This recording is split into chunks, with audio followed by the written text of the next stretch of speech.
Vos amis sur elle sont tirés. Je me suis décidé. Finalement j'ai trouvé ma moitié. Oh. Maman oui, je me suis décidé. Finalement j'ai trouvé ma moitié. Oh. Voilà. Il fallait que je m'occupe de 2-3 choses. C'est mon petit garçon qui disait qu'il veut manger. Là, j'ai un bébé, vous entendez le bruit. Attendez, je vais la déposer au salon.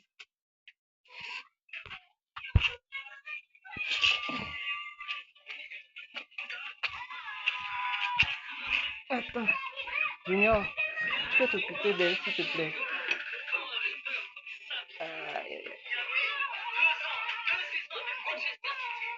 Voilà.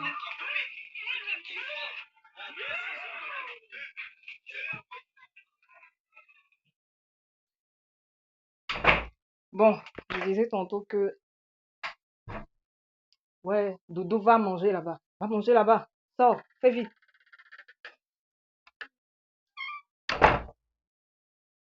Mon fils que je devais chasser. Donc, je disais tantôt que la jeune femme que vous venez de voir, c'est Célia Jomage. Jomage, je ne sais plus quoi, le prénom de son père, c'est Zozo. Il est dans notre quartier depuis plus de 30 ans. Loris Bina serait son époux. Quelque chose qu'il a caché pendant plusieurs années à partir du moment où je le contacte. Vous avez toutes les informations sur Internet, sauf s'ils vont les modifier. Mais de toutes les façons, tous ceux qui me connaissent et qui veulent en savoir plus peuvent me contacter. J'ai une bouche, je parle. Donc, en 2022, ils font courir des rumeurs sur moi. Ils entament une construction avec une maison. Il y a une villa à côté de chez nous avec un grand B. Ils passaient leur temps à entrer par effraction à l'intérieur de chez nous. Je remarquais des choses qui disparaissaient et des choses qui arrivaient. Je ne savais pas trop ce qui se passait. Déjà, les individus en question, quand je remarque les effractions, je me dis, ça doit être à cause de la dame de ménage qui nous avait envoyés. Ils nous avaient envoyé une dame de ménage, elle a été notre dame de ménage, c'est-à-dire que c'était des voisins et leur mère aimait tourner autour de notre mère. C'était pas des gens qu'on côtoyait. Je vous assure que jamais je n'ai mis mes pieds là-bas à l'intérieur de chez eux pour, je ne sais pas, rigoler avec quelqu'un ou je ne sais pas quoi. J'allais juste déposer des colis parce que leur mère était couturière et ma mère louait ses services. Donc c'est le type de relation qu'ils avaient. Ou de temps en temps, quand on traversait sur le chemin le chemin en véhicule, ma mère, si elle la voyait sur la route, elle disait, est-ce que vous pouvez, je peux te déposer parce qu'elle se tutoyait, je peux te déposer quelque part, c'est tout. Et là, on a passé le temps à venir tourner autour de nous. Tantôt, c'était, mon époux n'a pas d'argent, mon époux n'a pas ceci, n'a pas cela, est-ce que tu peux me prêter, est-ce que vous pouvez me prêter telle somme d'argent? Après, elle venait nous donner des draps. Je vous ai parlé de cette histoire de drap qui pouvait, dans ma tête, dans mon esprit, ça devait être une façon pour elle d'annoncer que, à un moment donné, ils allaient me faire violer parce que j'essaye d'analyser leur attitude, en fait, leur comportement parce que ils n'avaient besoin de rien à l'époque. Si on va vérifier leur passé, elles venaient tout le temps se plaindre qu'ils n'ont pas d'argent alors qu'ils étaient dans la famille de Paul Biya. Donc, ils nous ont prêté de l'argent. Après, ils venaient dire qu'elles compensent pas des draps et ne remboursent pas. Et les draps atterrissaient dans ma chambre parce que c'est ma mère qui me les offrait. La dame de ménage, un jour, elle vient, ma mère parle comme ça, qu'elle n'a pas de dame de ménage, elle en a besoin. Elle nous ramène une de ses sœurs. C'était le genre d'individu à qui on confie les clés.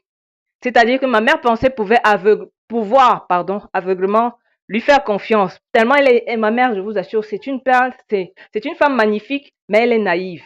Ma mère est très naïve. C'est comme ça que des démons de ce genre sont rentrés dans nos vies pour semer, c'est comme un éléphant dans un champ, hein, pour semer le chaos, tout bouleverser. Donc, il y avait une villa en face, en construction, je reviens sur l'histoire de la villa, et les individus entraient par effraction chez moi et je remarquais, et ils étaient en train de m'agresser physiquement. Ce n'était pas une histoire de spiritualité d'abord. Donc, ils me balançaient des mots.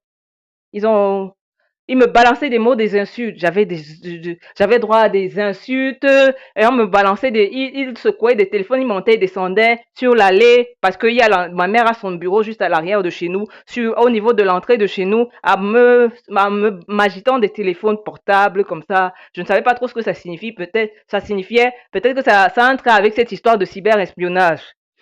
Donc, et ils venaient garer intempestivement. À un moment donné, ils ont commencé à délocaliser plein de garagistes. Venir, si quelqu'un chassait, c'était pas leur problème. Mon père avait chassé un jour, c'est-à-dire qu'ils ont déposé un véhicule pendant près d'une année devant notre entrée.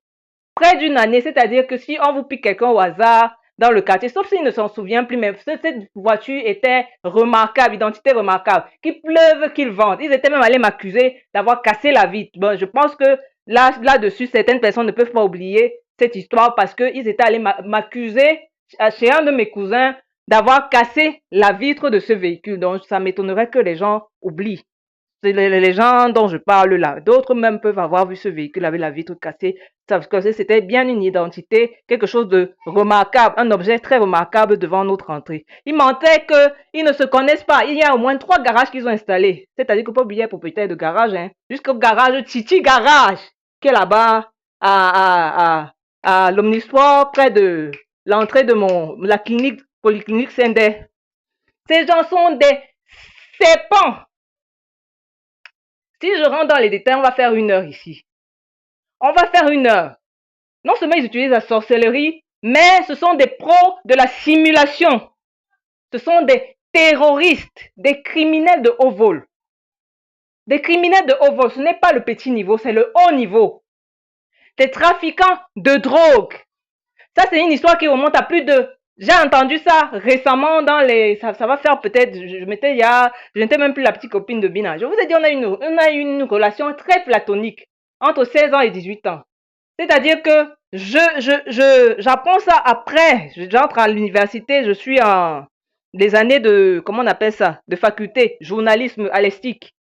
C'est là où j'entends parler de un de mes cousins qui aurait été estipé du Cameroun rapidement par mes parents à l'époque, par mes oncles et mes tantes, parce que ma famille là est américaine, du moins leur mère est américaine, c'est un frère de mon père.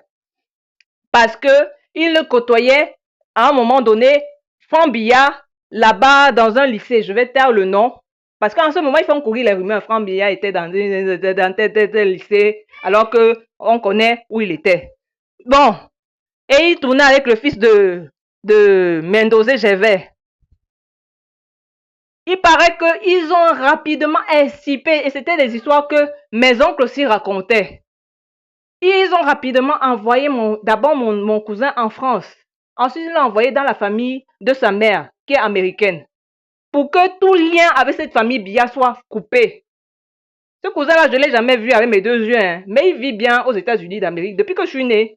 Je suis né en 1987, jusqu'à aujourd'hui, je ne l'ai jamais rencontré. Pas parce qu'on a des problèmes, on n'a pas de problème. Mais depuis qu'il est parti, qu'on l'a fait fuir du Cameroun, il n'est plus revenu ici. C'est pour vous dire combien lui-même, peut-être, il ne voulait plus revenir ici, vis-à-vis par rapport à la famille de Paul Biya. Moi, je ne savais pas. Hein. Quand j'entame la relation, je ne sais pas que nous sommes suivis. Je vous assure, par rapport au cyber-espionnage, je ne savais pas que ma famille est suivie. Mon père aussi, c'était un vieil homme. Calculé 1949, 47 en réalité, sa vraie date de naissance.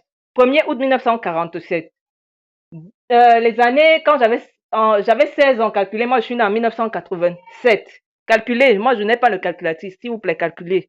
Je ne vais pas m'asseoir pour calculer à vos places. Mon père s'était déjà entamé sa vieillesse. Ils l'ont tué, il avait plus de 70 ans, hein, 77 ans. Bastonné, à mort, sans raison, hein. Mon père n'est pas un politicien. Il n'était qu'un chef d'un minuscule village, Bengesouk. Ils veulent absolument effacer notre famille. C'est-à-dire que les histoires de sorcellerie ont commencé. La famille de mon oncle Pierre, la sorcellerie que ces gens pratiquent, ils sont allés s'asseoir sur la mère de mes cousins, les Oumniobe, les petits-fils de Oumniobe, pendant plus de 30 ans jusqu'à sa mort, avec la sorcellerie. Cette femme n'a pas pu éduquer ses enfants. C'était eux, les sorciers en chef. Oumniobe, vous l'avez tué. Vous pensez que vous pouvez même me faire quoi? Que vous n'allez pas déjà faire ma famille? Je vous ai dit que dans ma famille, ils sont assis partout. Partout. C'est la sorcellerie, c'est-à-dire que le haut niveau, le haut vol. Et ils me menacent tous les jours. On va faire ceci à tel de tes cousins qui travaillent ici, dans l'armée. On va faire ceci à tel autre qui travaille là-bas. Paul Biya, je demande, hein, l'armée du Cameroun, c'est ton armée? C'est le terrain de ton grand-père? Laisse ma famille tranquille. Laisse ma famille tranquille. On va faire ceci à tel autre qui est là-bas. On va faire ceci à tel autre qui est là-bas. On va faire... Vous n'êtes pas content de ce que vous faites hors du Cameroun?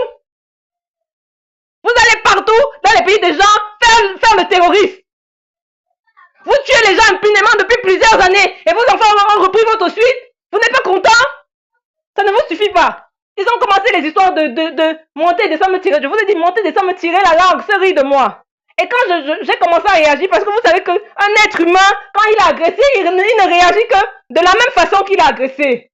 Ils allaient raconter à ma mère comment ce que je raconte est faux. Je suis une folle. Je suis en train de perdre la tête. Et c'est comme ça que ces histoires de rumeurs sur ma maladie mentale, ma santé mentale ont commencé. Sans compter les agressions spirituelles que je vivais depuis, je ne savais pas que c'était eux.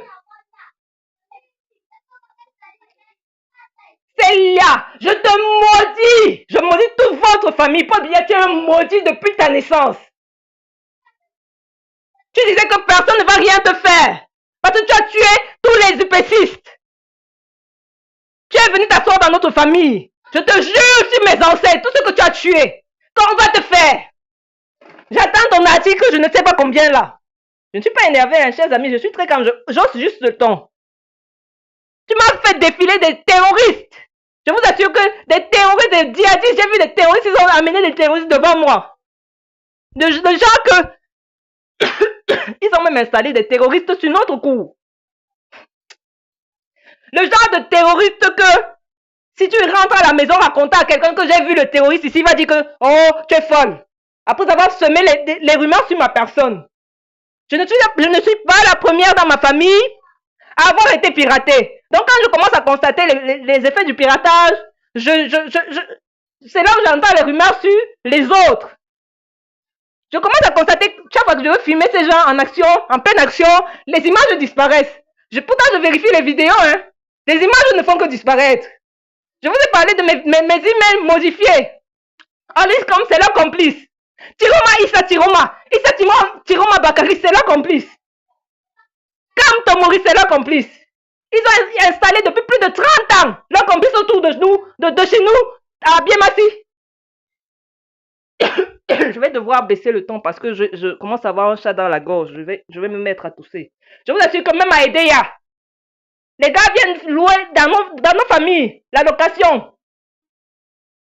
Qu'est-ce qu'ils ne me montrent pas? Quand j'entends les on va te tuer, on va te tuer, on va te tuer, les menaces là, on va te tuer, c'est dessus qui compte. Les Vogo alors, les serpents. Il y a deux personnages de la famille Vogo qui sont venus tourner ici en moto l'autre jour. J'ai dit Vogo, Jean-Yves. Allez chercher là-bas la PJ. Au service des identités. Je ne sais même pas comment on appelle ça. Un démon. Cette famille est là-bas, bien massé tam tam. Durant la même époque, il y a aussi une autre famille d'un anti-gang qui avait fait installer en face de chez nous. Il s'appelle, ils ont dit qu'il s'appelait même comment là, Ayomne. Moi je connais pas son nom, ce sont les gens que je voyais comme ça, je traversais la route. Mais jusqu'à m'envoyer un pisseur, Binaloris, c'est-à-dire que pour faire les jeux de séduction, et le gros caca qu'on appelle Kayo Yannick, pour me violer. Qu'est-ce que je n'ai pas subi pendant toutes ces années? Ils ont kidnappé mon ex-belle-sœur. La femme qu'on appelle Jomage, comment elle s'appelle même? Mandem. Jomage Lionel. Elle allait dans la famille de mon ex-fiancé. Et durant la période là, ils se sont mis à me faire parvenir les rumeurs que mon ex-fiancé, Gibran, serait leur complice. Même lui, il a entendu des rumeurs selon lesquelles on va le virer de l'ART, comme c'est votre terrain familial. Vous avez planté c'est-à-dire que tout le Cameroun vous appartient. Vous croyez même que j'ai peur de vous. Vous savez ce que j'ai vécu. Bon, je vais revenir sur cette histoire en détail. Ce que j'ai vécu pendant des années. On m'a traité de folle de tous les noms d'oiseaux. Ma vie était suppose. Je croyais que j'allais mourir. Pourquoi est-ce qu'il a même peur de vous? Laissez les membres de ma famille tranquille, imbécile. Qu'est-ce que je n'ai pas subi? Bina Loris, pas Bia, les gens que je vous montre comme ça à l'intérieur de chez nous. Sim, maître Sim, entre dans notre salon. Vous vous prenez même pour qui? Ils sont assis dans ma main avec la sorcellerie.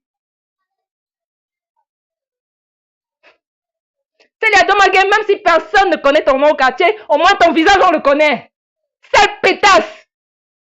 Elle me fait parvenir des gens ici. Ils sont même ici à aider. Hein. Tu crois qu'il a peur de toi? J'ai dit que laissez les gens de ma famille tranquilles. Laissez les gens de ma famille tranquilles, cessez de les menacer. Que l'armée camerounaise, c'est pas ton terrain. C'est pas le terrain de ton grand-père. Comme personne ne va rien te faire. Tu passes autant à menacer les membres de ma famille. Tu es même qui? Laisse les gens de ma famille tranquilles. Tu sais, je coupe la vidéo.